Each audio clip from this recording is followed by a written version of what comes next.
A very good afternoon and welcome to Spectrum TV News at 2. I am Raymond Ita and we're coming to you live from Uyo, the Akwa Ibom State's capital. Let's take a look at the day's headlines. FG to evacuate Nigerians trapped in Sudan. Ukraine Space Agency says blinding flash over Kyiv, probably meteorite.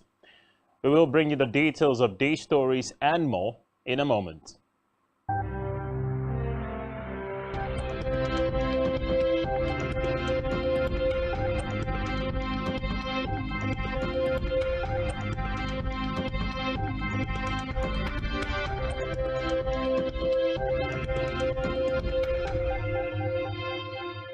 Government has disclosed that plans are already underway to see to the evacuation of Nigerians in Sudan as the country's crisis continues to deepen.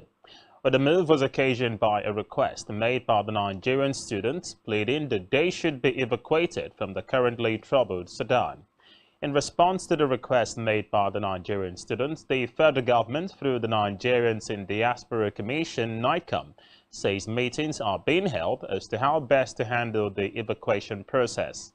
According to a statement signed today by NICOM spokesman Gabriel Odu, the Commission's chairman and CEO, Abike Rewa, says the Commission has received a letter of solicitation by Sudan chapter of the National Emergency Management Agency NEMA, which is in charge of emergency evacuations, is consulting with the Nigerian mission in Sudan and other relevant agencies.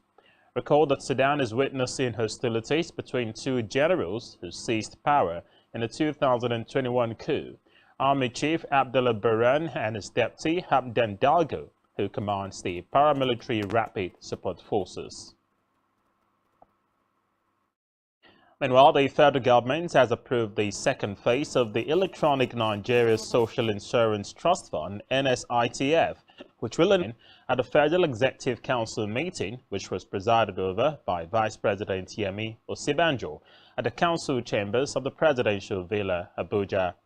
Ngige also revealed that the Council approved the amendment about the process to avoid revenue losses to the labor-employing organizations.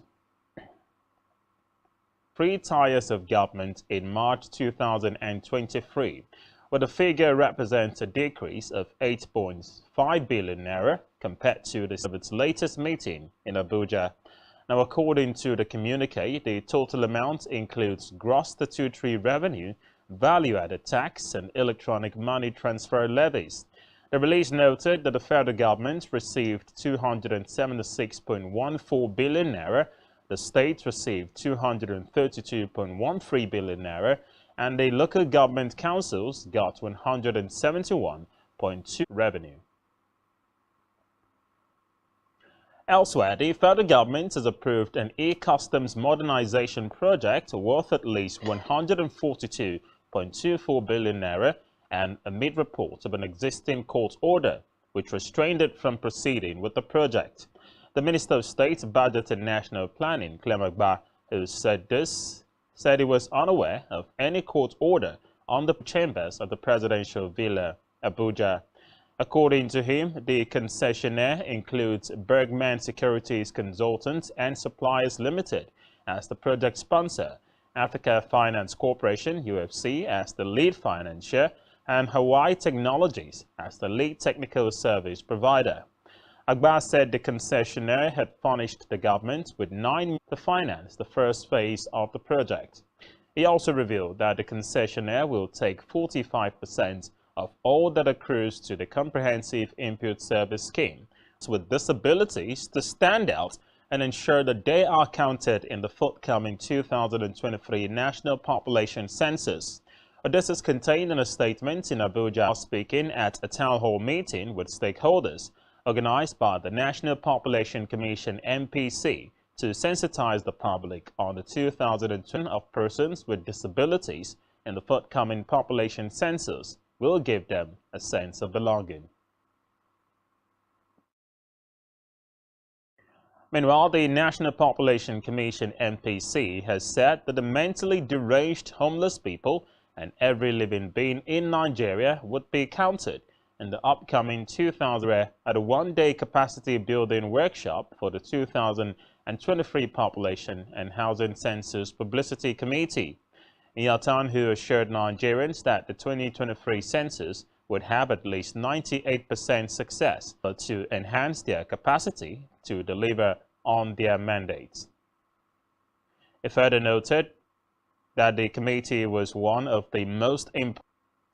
Moving on, Vice President Yemi Osibanjo has stated that the country needs to accelerate industrialization to lift Nigerians out of energy poverty. Osibanjo stated this at the just concluded Nigerian International Energy Summit in Abuja, emphasized. He urged stakeholders in the oil and gas sector to form alliances with the government to deliver gas and other cleaner energy sources to the world. According to him, Nigeria and Africa are crucial to delivering sustainable energy of the future. He have directed the Minister of Aviation, Hadi Sirika, to halt the planned demolition of the offices of aviation agencies in Lagos. The directive was given following a two-day warning strike by aviation workers' unions that disrupted flight operations in the country, noting that many of the issues causing agitation were long-standing. The committee has also directed the minister to provide all documents relating to the workers' grievances, including the non-implementation of the minimum wage adjustment agreed in February 2022 and the non-release of reviewed conditions of service by relevant government agencies for a decade. The Joint Committees further stated that Nigeria Civil Aviation Authority and the Nigerian Airspace Management Agency were unacceptable. Deployment of 780 personnel for robust security arrangements and crime prevention. Abraham disclosed in a press statement signed by the Public Relations Officer of the command, DSC Buhari Said.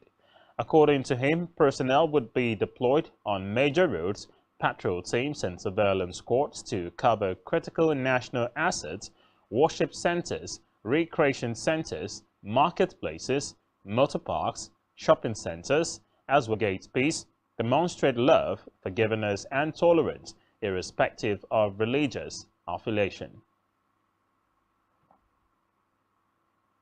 Now back in the state, the Carbon State Governor, Udom Emmanuel, says the decision of his administration to embark on the construct 3.5 kilometers of Fireman Leprosy Hospital Road with a 0.7 outfall drain in the Tinan local government area.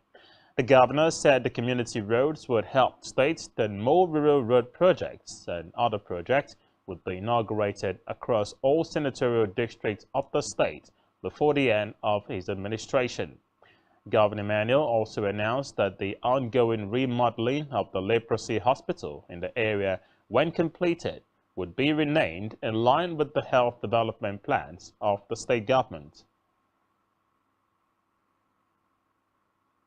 Honestly, the reason we are concentrating on commissioning community rural roads within this period is to make the whole world that our concentration will be a lot on rural development.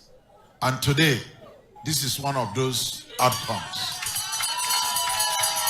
Number two is to come back to the community through project commissioning to tell the community, thank you. Let me also say here, this road is the first major hospital within this locality. Outside Anua was the leprosy hospital down here.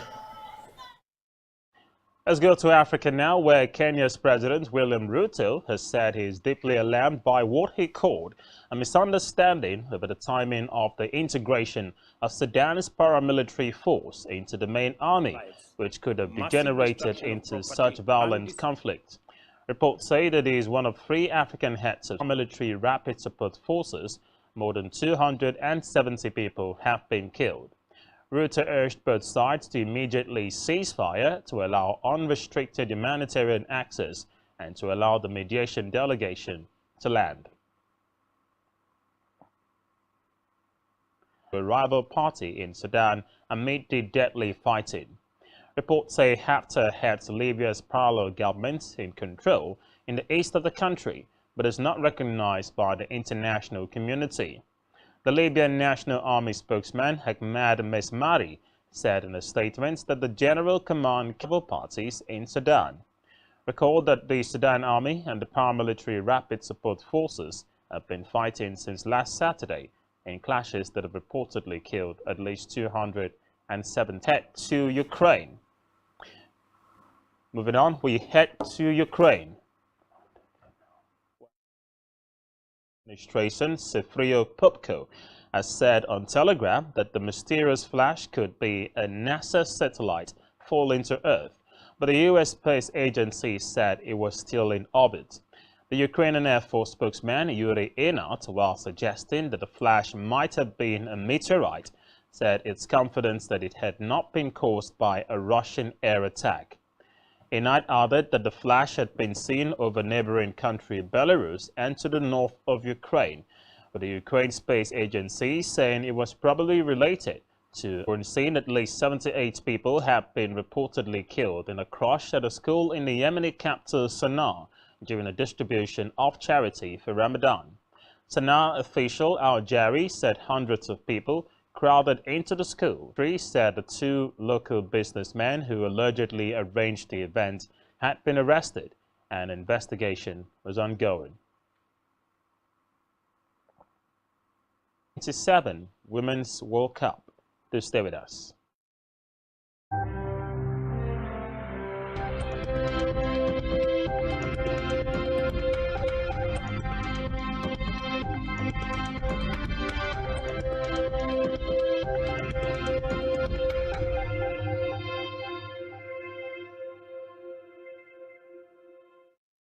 Welcome back and many thanks for staying with us. On our business news, the Kirikiri Lighter Terminal of the Nigeria Customs Service has attributed the drop in import volume to the effect of the monetary policy. A statement signed by the Customs Area Controller in charge of the command, Timi Bomodi, said the command collected a total. Bomodi said that so far in the first quarter, the command has collected a total of 10 billion naira, stressing that the amount represents 76.87% of its expected revenue for the quarter. He said the command had anticipated exports. However, since the establishment of an export processing terminal, all export procedures have since commenced in the command with an anticipated uptick in export volume. But Modi said that the command had already installed capacity to handle about 6,000 20-foot equivalent units, but was currently functioning less than 10% of its capacity. Still in business.